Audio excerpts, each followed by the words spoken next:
Yeah, like he said, I'm Jara. So yeah, I got to lead this amazing team. And the thing about this trip is like, I said yes to it. I didn't know how it was going to go. I was like, okay, cool. We're just going to do this.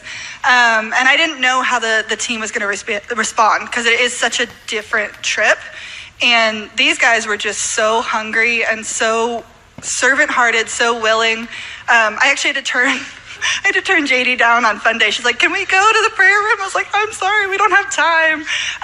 But they were just so hungry and so willing. And so a lot of this trip was seeing God just move in these like small, ordinary moments.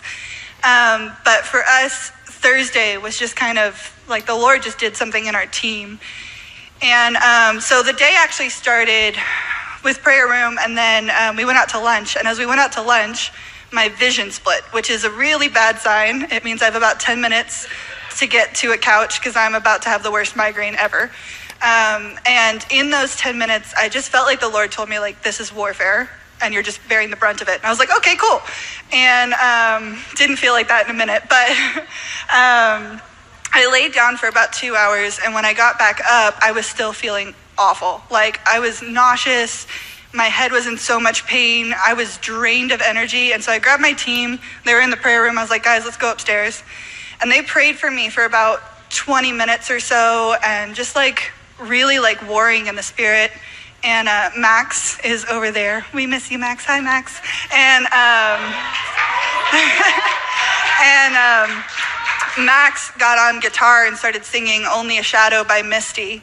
And something broke open, and I started weeping, and instantly pain gone, nausea gone, completely restorative energy. And so we went to dinner, and Dave was in town visiting us. And Nathan sends me a text. He's like, hey, I know we're supposed to go evangelizing tonight, but like, what if we didn't?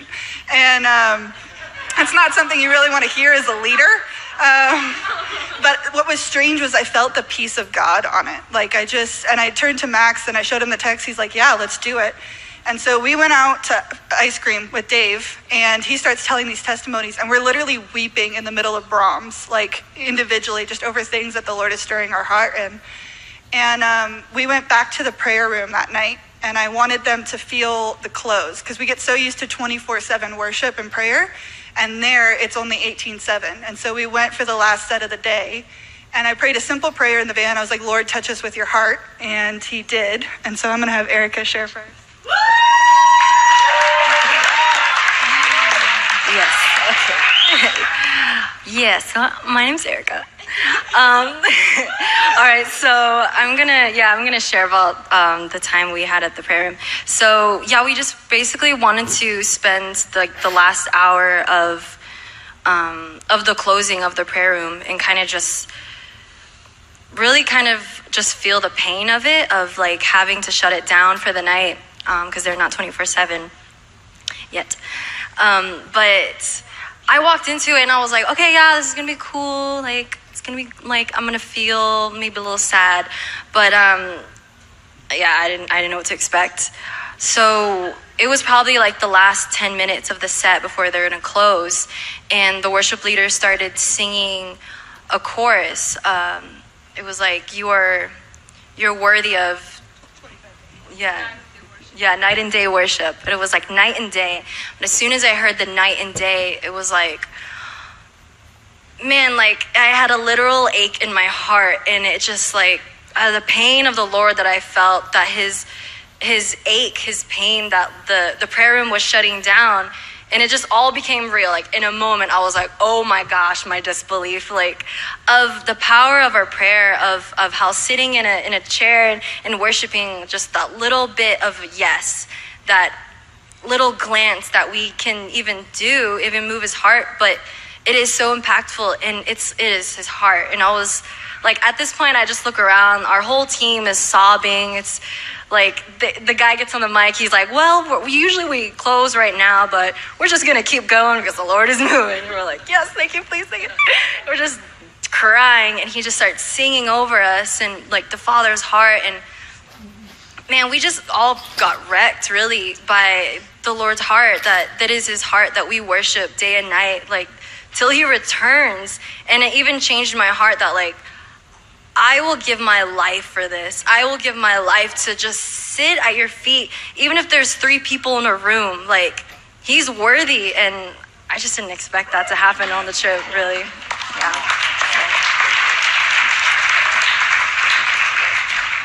Hey, my name's Nathan. I'm a sophomore here.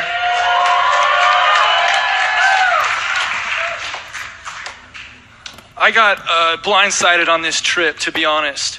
I came into it like, awesome, we get to do the prayer room stuff. I'm not really good enough to do the stuff on stage here in Kansas City, but I can go to Dallas and do it. Like, that's cool. So I was excited for that. So I was excited for that, but to be honest, the most powerful moment for me, and I think it was there's moments in your life that are like, that you can look back at and you can say, okay, there's something that happened in that moment that I was different from that point forward. And I have probably 3 or 4 of those moments in my life. But I want to go back to what Erica said, watching the prayer room have to close at 11 p.m. It's something that I wish our whole community could experience. Because I will never be the same after watching that. After experiencing that, after watching the worship leader in the last moments before we have to close down, she can't even keep singing because she's crying. She's saying, Jesus, you're worthy of 24/7, and we have to stop. We have to stop right now.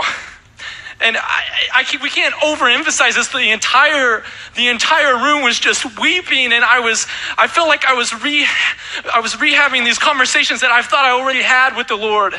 Would I be willing to waste my life to build this prayer room, to build the prayer movement? Would I be willing to waste my life to make him famous, even if that's like giving up my prophetic promises or prophetic, like my destiny? Would I really choose the one thing? See, a lot of us have been called here to be IHOPU students, or like our stories of how we got here were really significant. But then there comes a time where we have like options to move on. And I've just felt this phrase when I was in that moment watching the prayer movement or the prayer room close. That phrase that Jesus said about Mary of Bethany. She said, Mary has chosen the good portion.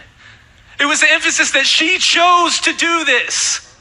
My story of how I got here is pretty significant, but it was honestly, part of it was like not my choice. I feel like I at some point I kind of got on board and got here, but now I have this opportunity. Like I felt the Lord say that he's done the things that he's wanted to do in me in this place, and I can go on if I want to.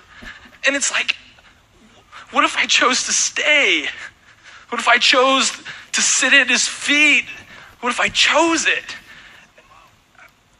And there's something about choosing it, man. I will never be the same after watching the prayer room close. And I want to, right there, then again, with the Lord, I thought I had already said this, but I just dedicated. I will dedicate my life, Jesus, to making you famous, even if I never am. And I can say that this trip has changed my life. That moment has changed my life, and I'll look back at it and say, I was different from that point forward. I really wasn't expecting that to happen. And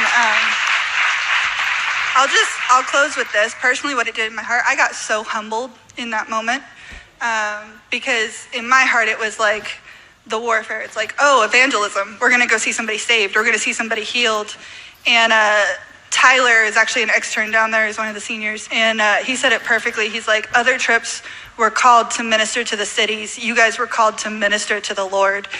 And it just did something in my heart where I was like so humbled and so moved that the Lord moved our agenda, completely wiped out our plans, and was like, no, actually, that's not what I want to do. I want to do this. And just met every single one of us. And honestly, like I looked around the room and every single person was like crying, and not just like crying, like sobbing over their chair. And I looked at Max, and Max and I were like, okay, go time. And we're like praying for people. But it was just so significant to each one of us. And And I'll close on this because I have to brag on Sarah. This is Sarah. For you who don't know Sarah, she's like super quiet now, and she kind of hates that I just called her out, but she's amazing. And Sarah, you stepped out in boldness on this trip in a way that I was not expecting. And she, like, in our pre-meetings, before we even went on the trip, she's like, I don't know if I can prophesy or anything. And then by, like, the end of the trip, she's, like, going to people. She's like, this is what the Lord is saying. And you just stepped out in boldness. And I'm so proud of you, and I think you're amazing. So. Amen. Thank you so much, Dallas, New York. Nate, dog, that was amazing.